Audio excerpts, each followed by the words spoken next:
What if the best runways don't have pavement at all? Today, we're hopping between Wisconsin's hidden grass airstrips and this 1950s Piper Pacer. Vintage vibes, soft landings, and the kind of flying that reminds you why we do this.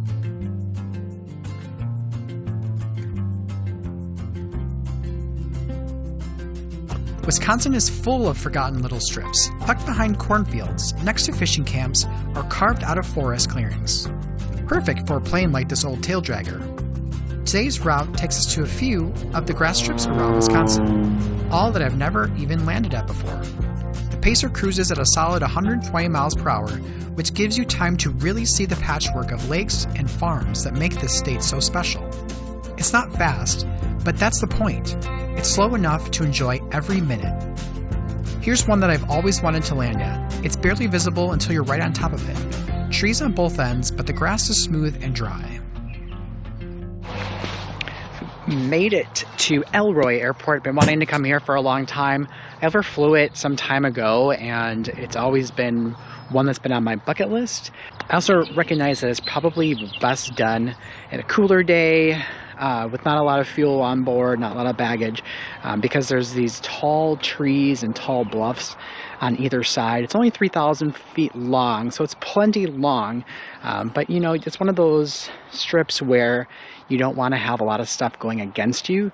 You'd rather have the weather working for you. So it's only maybe about 70 degrees today. I have just less than half tanks full on the plane, not a lot of baggage. It is grass with a bit of gravel, so it should be doable, but again, you always got to be careful and make sure that you have everything going for you when you're doing these short little fields, especially when your plane is not really made for a STOL competition and that. So but this airport is just beautiful. Just check it out. The views are amazing.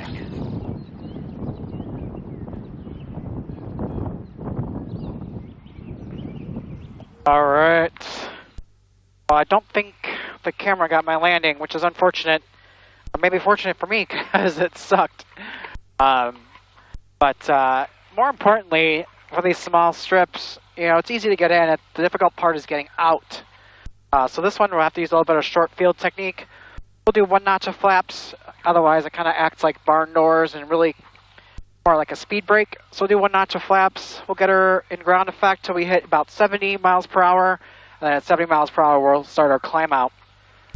About 3,000 feet. Actually 3,095 feet. 40 feet wide. Here's runway 6. There, as I saw coming in, there is a bit of clearing at the end. So if we need extra room, we have plenty of room. We'll just kind of dodge a little more to the right side. There's a little bit pathway through the trees if we do need some extra room, but I think we should be okay. 2,000 feet is enough for the Pacer. Been on a hot day with a lot of fuel and baggage, so we should be just fine.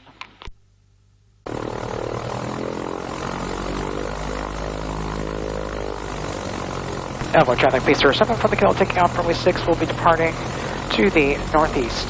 Elroy.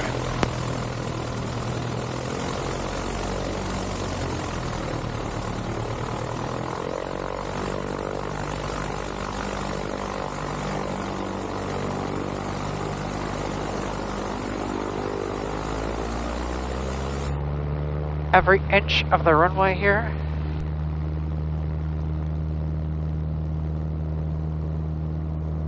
Alright, let's go.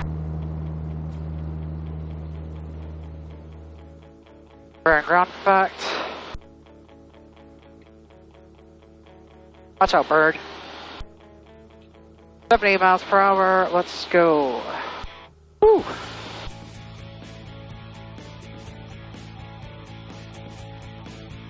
Awesome airport. Very, very cool. Leaving Elroy, we climb out over rolling farmland and wooded ridges, classic central Wisconsin terrain. The Pacer cruises along just fine at a leisurely pace, giving you time to soak in the view. Necedah is only about 25 miles away, so this hop is short and sweet. I stay low and slow to enjoy the scenery, and to keep this old bird in her happy place.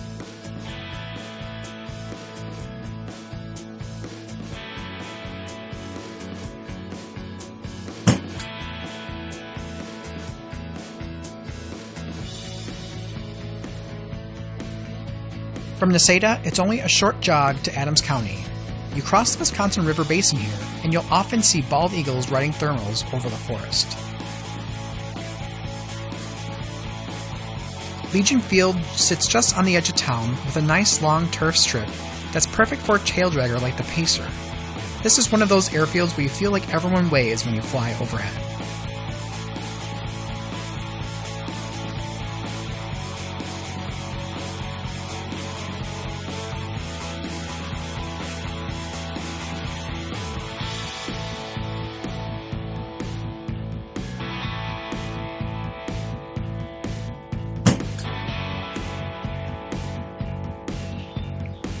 So I think this might be my most valuable tip when flying in general, and especially for some of these grass strips, is always pack a snack, because you never know when you just want to sit down, relax, and enjoy the view and the nature and the birds and everything.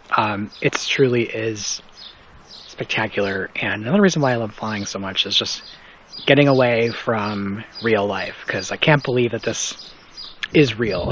This has to be fake, but it's just so beautiful. So always pack a snack, because you never know when you just want to relax. The next leg is a bit longer, about 30 miles to Wautoma. This stretch of airspace feels wide open. You'll pass over scattered farms and patches of dense pine woods. Wautoma has both grass and pavement, but of course, we're here for the turf. It's a great cross-country stop, especially if you need a bite to eat or some 100 low lead.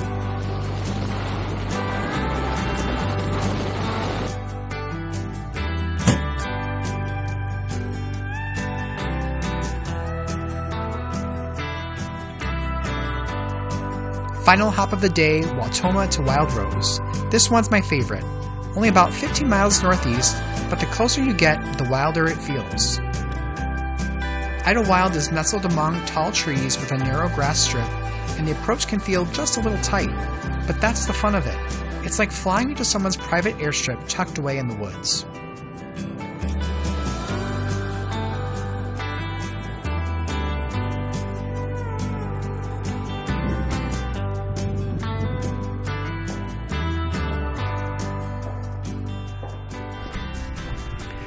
Right, last airport for the day, Wild Rose, Idlewild Airport. Just 2 grass strips, there's no one around. It is lovely. Just awesome strips here. Wisconsin. Stepping through the door, it's like time stopped in 1950. The scent of old leather chairs and avgas hangs in the air. Faded aeronautical charts cover the walls, and an old VHF radio sits quiet on the desk. This isn't just an airport office, it's a portal to the golden age of aviation, and somehow you feel right at home.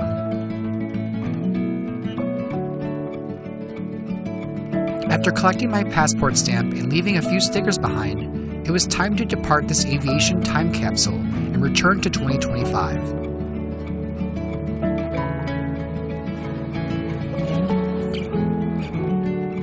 As I climbed out, a man appeared seemingly from nowhere and waved as I passed overhead.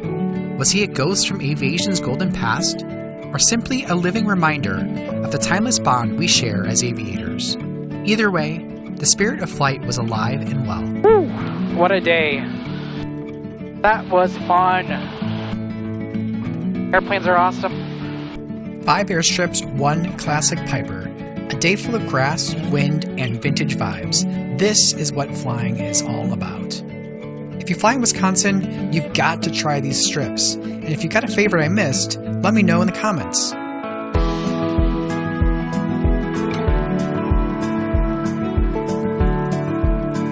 Adventures don't always have to be to faraway places. Sometimes the best ones are right in your own backyard.